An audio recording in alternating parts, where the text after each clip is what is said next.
Jananayagan release பண்ணிட்டாங்கன்னா, பல நாள் வந்து பார்த்தீங்கன்னா, ஜனநாயகனுக்கு சென்சார் சர்டிஃபிகேட் கிடைக்காம ரிலீஸ் பண்ணாம இருந்தாங்க.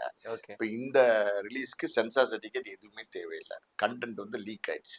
ஓகே, எப்படி லீக் ஆச்சுன்னு தெரியல. ஓகே, யார் வந்து பண்ணாங்கன்னு தெரியல. யார் பண்ணியிருந்தாலும் இது வந்து 100% கண்டிக்க வேண்டிய விஷயம். அதாவது வந்து ஓகே, பார்த்தீங்கன்னா, ஒரு ஒரு தயாரிப்பாளருடைய 400 கோடி முதலீடு, ஒரு 400 பேராவது இந்த படத்துக்கு உழைச்சிருப்பாங்க. ஒரு பெரிய படம், பெரிய பட்ஜெட்ல எடுக்கப்பட்ட படம். 400 பேரோட உழைப்பு இருக்கும் இந்த படத்துல. ஸோ மொத்தம் எல்லாமே வந்து இன்னைக்கு வேஸ்ட் ஆயிடுச்சுன்னு தான் சொல்லணும். இந்த கண்டென்ட் வந்து தியேட்டர்ல பார்க்க வேண்டிய கண்டென்ட். விஜய் படம்லாம் பார்த்தீங்கன்னா, ஒரு ஜோஷா வந்து தியேட்டர்ல பார்க்கணும். மாஸா வந்து அதுல விஜய் வர சீன்ஸ், ஓப்பனிங் சீனு, அப்புறம் அந்த இந்த டான்ஸ் கச்சேரி, தளபதி கச்சேரி அதெல்லாம் தியேட்டர்ல பார்த்தா அது என்ஜாய்மெண்ட்டே வேற மாதிரி இருக்கும். பிக் ஸ்கிரீனுக்கான படம். ஏன்னா விஜய் படம், அது மாஸ் படம்.